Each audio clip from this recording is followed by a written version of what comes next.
talk about he's using the ADB command. So that's with that SDF. But any other like API that you can use, you can still like connect to any device. Or even if we talk about Cygos has an API. So with that Cygos also we can integrate. So that's what we are looking at if we go ahead with Cygos at any moment. So we will have an API with Cygos and we can integrate it. It will be the similar commands, but a little bit of change of like how you need to connect to that, and everything else at the backend profile will remain same. Everything you need to do that connect to the device and other thing, it will be the same kind of feature. But yeah, we need to develop it so Cygos a different way. But right now, if you use this STF with these devices, you'll be able to use the same because right now he has not made any major changes to the script. He has just done a minor change, putting down the images of Indonesia number and MSIN of Indonesia number and performing those testing. So no major change has to be done in these scripts, and you can reuse those scripts straight away.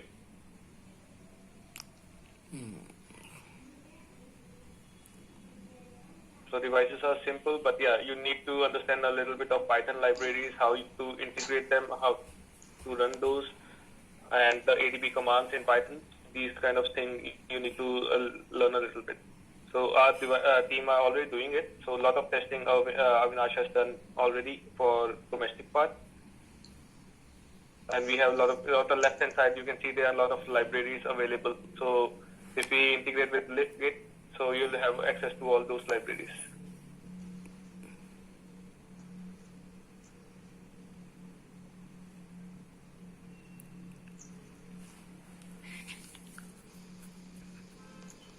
So do you have any question regarding this? Because yeah, it will be Python. So whatever he's showing, so it will be all complete Python. Okay. Is there any restriction for us to install the complete Python and PyCharm? No, there's no restrictions. Everyone can do it. Only when you are installing the libraries, at that moment you need to disconnect from VPN and get connected to internet. Oh, so not connect to VPN. Yeah, at that moment don't connect to VPN, just connect to internet, and then you'll be able to download all the libraries. And you are on Telstra land, so you should be able to access everything.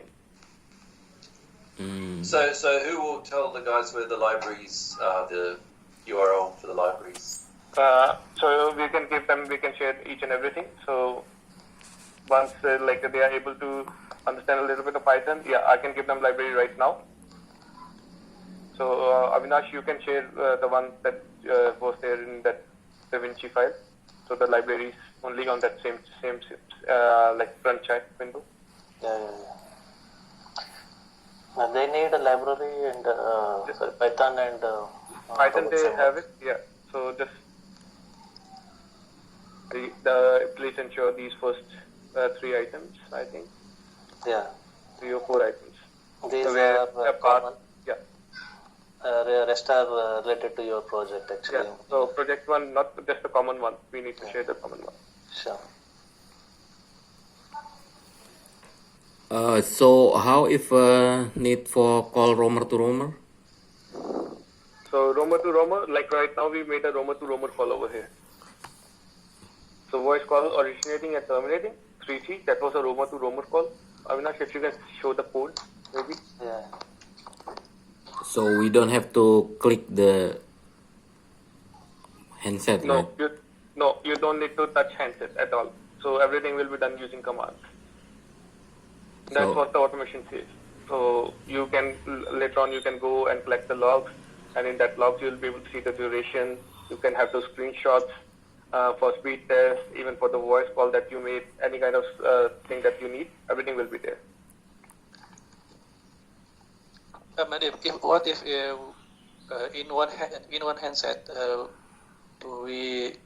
me and Suvi connected in the same time?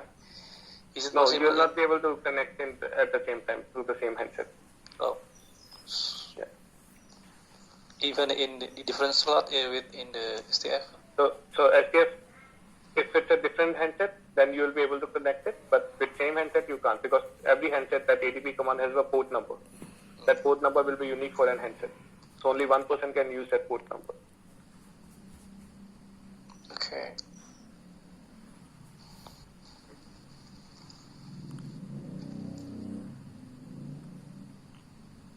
Yeah, this is the library code to make a MOMT call actually.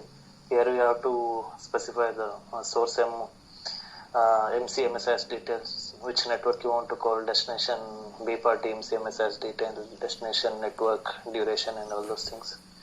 As I told, it will create it will use that handle which we have created when we connect it to the device.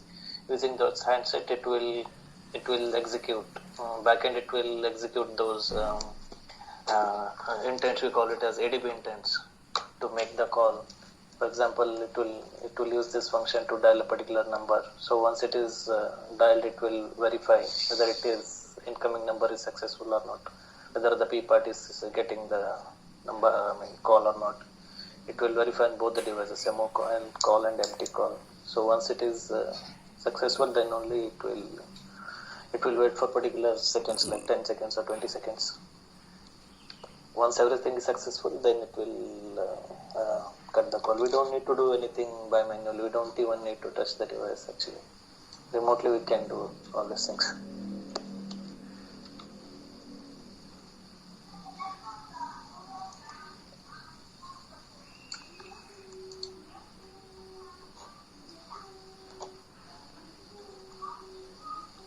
So like I said before, yeah, we need to do a little bit of Python knowledge and make one or two of our own test cases. Then only you'll be able to proceed further with it when you'll be able to understand it. So in the demo, we were just showing like a little bit of commands like MO and MT, like we just showed you. And I can we can also go out with the browsing part. Yeah, how the ADB commands we get connected, these kind of stuff. Like here he has given a URL of like a Wikipedia for Telstra. You can have anything. You can just google.com and you can look for the search page or search content or any other thing. Here I have given like that. So it all depends on your test requirement actually. So can I ask a bunch of dumb questions? The text that we can see that you're scrolling through, or you hit the different tabs at the top, that Python scripting changes. Does that? Did you pull those like telephony test.py? I see that on the left. So you pulled that from a library, or you've stored it in the library. Yeah. So you've just opened up one of those Pi scripts, and then the tab appears at the top, and then there's the run button at the top. I see that. No, you don't need to have those tabs, Neil. It's just like he just opened it to just show you. It's just a robot file that you need to open. So once the robot file is open, that will be linked up with those like keywords and other libraries and other the directories that are available. And show me in one of those files where your ADB is again. Sorry? Show me where the ADB line is again. This one you're asking? Okay, so you've got that one. Cool. Now in Python. Where in Python does it For example, for the first command, if I want to make flight mode off, I'll just open this line. Here we will connect to the library network using this MCMSS, then we have to pass. It will create a handle. So that's where it creates. This is the backend script, Neil. Is that where it creates the ADB name and then you assign that in SDF? No, it has a lot of things will be there. I mean, just for this thing, I'm just telling you, it will, by using this MCMSS details, it will go to the lib. I'll open this lib. Yeah, here I'm just passing. As you can see, this is the URL that we are using right here. As you can see, this is the URL, right? Lib URL. So it will connect to this URL. So it will look for all the devices available in this. It will look for all the devices which are available in this list. So using this particular MC and MSSDN pair, it will connect to that right. device. Yeah. I okay, sorry. So I thought the ADB was linking it ADB to first needs to be like from your device, your desktop. You can check using that ADB command whether you are able to connect or not. Yeah. See, it will search the devices using this MC and MSISD, Yes. MSISD and details. To connect to that particular device, it will use this Yeah. command, ADB connect.